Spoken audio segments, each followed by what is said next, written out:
ధనికులకు ఉండే ఆ చదువులు మన పేద పిల్లలకు కూడా మన గవర్నమెంట్ బడులలో కూడా ఆ పిల్లలకు రావాలి, ఆ పిల్లలకు అందాలి, ఆ పిల్లల భవిష్యత్ మారాలి అని చెప్పి ఎప్పుడూ కూడా చూడని విధంగా, ఎప్పుడూ కూడా వినని విధంగా విద్యారంగంలో సంస్కరణలు తీసుకొచ్చిన ప్రభుత్వం భారతదేశ చరిత్రలో మరొకటి లేదు అని కూడా చెప్పడానికి ఈ సందర్భంగా గర్వపడతా ఉన్నాను, మీ బిడ్డగా అని చెప్పి ఈ సందర్భంగా తెలియజేస్తా ఉన్నాను. మరి ఇలాంటి సంస్కరణలకు మద్దతు పలుకుతారా, లేక రాష్ట్రంలో పిల్లల చదువులు, ఆ పేదల బ్రతుకులు, వారి భవిష్యత్తు, వారి ఉద్యోగాల గురించి ఏనాడు కూడా కనీసం ఆలోచన కూడా చెయ్యని ఆ చంద్రబాబు గారికి, ఆయన కూటమికి మద్దతు పలుకుతారా అని చెప్పి ప్రతి ఒక్కరూ కూడా ఆలోచన చేయమని కోరుతా ఉన్నా. మీరు ఆలోచన చేయడమే కాదు,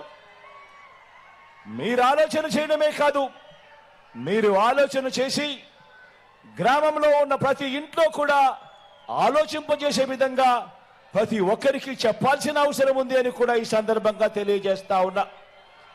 కాబట్టి చెప్తా ఉన్నా, ఇప్పుడు ఎన్నికల్లో మీ ఓటు కేవలం ఒక ఎమ్మెల్యేనో ఒక ఎంపీనో ఎన్నుకునేందుకు వేసే ఓటు కాదు. మీ ఓటు ఈరోజు మీరు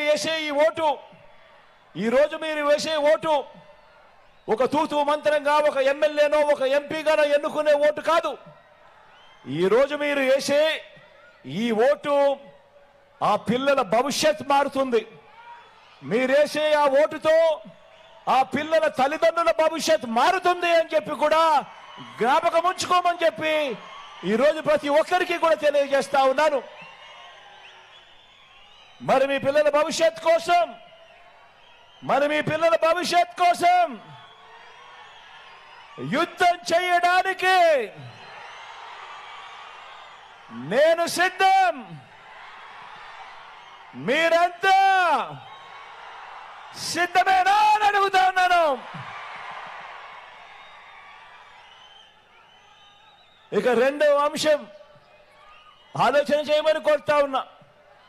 ఇక రెండవ అంశం మన బంగారు తల్లుల గురించి రెండో అంశం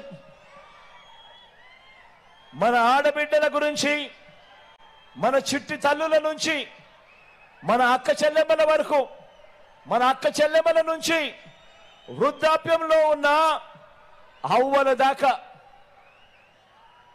గత ప్రభుత్వాలు వారి మంచి కోసం ఏం ఆలోచన చేశాయి అనంటే, గత ప్రభుత్వాలు నా అక్క చెల్లెమ్మల కోసం, ఆ చిట్టి తల్లుల కోసం, ఆ అవ్వల కోసం ఏం ఆలోచన చేశాయి అని అడిగితే, గత ప్రభుత్వం ఏం చేసింది వాళ్ళ కోసము అని అడిగితే కనీసం చెప్పేందుకు ఒక్కటైనా కూడా కనిపిస్తుందా అని చెప్పి ప్రతి ఒక్కరూ కూడా ఆలోచన చేయమని కోరుతా ఉన్నా.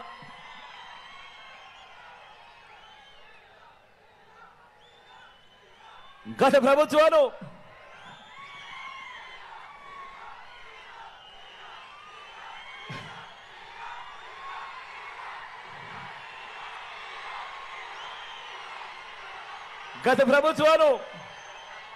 ఎంత దారుణంగా ఆలోచన చేశాయి అనంటే,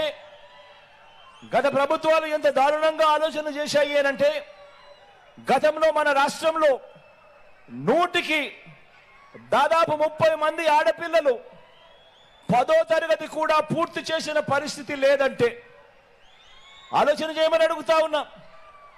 గత పాలకుల పాలనలో ఏ రకంగా ఇంత దారుణంగా వాళ్ళు ఆలోచన చేశారు అనంటే, వాస్తవాలు ఎలా ఉన్నా కూడా పట్టించుకోలేదు అనంటే, ఏకంగా 100 మంది పిల్లల్లో ఏకంగా 30 మంది ఆడపిల్లలు 10వ తరగతి కూడా పూర్తి చేసిన పరిస్థితే లేదు అనంటే, మన రాష్ట్రంలో ఇదొక్కటే కాకుండా మన రాష్ట్రంలో బాల్య వివాహాలున్నా గతంలో ఆపే పరిస్థితి కూడా లేదు అనంటే, మన రాష్ట్రంలో తల్లికి ఎన్నో ఆశలున్నా కూడా తన బిడ్డను వారి భవిష్యత్తును నిర్ణయించే ఆదాయం ఆ తల్లుల చేతుల్లో లేదు అని అంటే,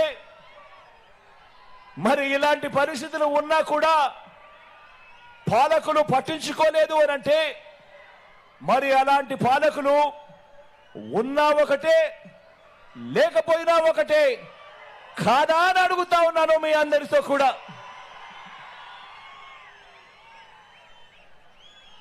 నా కళ్ళతో నా పాదయాత్రలో చూసిన ఇంకో విషయం కూడా చెబుతా. మన వ్యవసాయంలో, మన పంటలు పండించడంలో, మనం కొనే పూల నుంచి తినే కూరగాయల దాకా, వరి నుంచి తృణధాన్యాల దాకా, మనం అన్నం తింటున్నప్పుడు ప్రతి గింజ మీద అది ఎవరి నోట్లోకి వెళ్తుంది, వెళ్ళాలి అన్నది భగవంతుడు రాస్తాడట. మరి ఆ గింజను పండించడంలో ఒక రైతు పాత్ర, ఒక కూలీ పాత్ర నా కళ్ళతో నేనే చూశా. ఆ ప్రతి గింజ కూడా పండించడంలో ఆ కూలీల్లో నా అక్క చెల్లెమ్మల పాత్ర ఎంత ఉందో నా కళ్ళ ఎదుటే నేను చూశా. నా పేదింటి అక్క చెల్లెమ్మలు ఎంత కష్టపడతా ఉన్నారో నా కళ్ళతో నేను చూశా. ఈరోజు నేను చెప్తా ఉన్నాను, ఈరోజు పని వాళ్ళుగా, రోజు కూలీలుగా చిన్న చిన్న వ్యాపారాలు చేసుకుంటూ బతుకుతా ఉన్న ఆత్మగౌరవం గల లక్షల కుటుంబాలు వారి బతుకు బండిని ఎంత కష్టంతో లాగుతా ఉన్నాయో నా పాదయాత్రలో నా కళ్ళారా కూడా చూసుకుంటూ వచ్చా.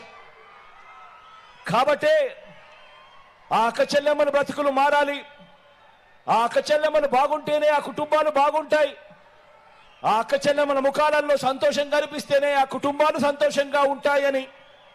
కాబట్టి అక్క చెల్లెమ్మల శ్రమకు, ఆ అక్క చెల్లెమ్మల కష్టానికి ఖరీదు కట్టే షరాబు లేదు. కాబట్టి వారి కుటుంబాలు సంతోషంగా ఉండాలంటే ఏం చెయ్యాలి అని చెప్పి 58 నెలల నా పాలనలో ప్రతి అడుగు కూడా అదే ఆలోచనతోనే అడుగులు ముందుకు వేశాం.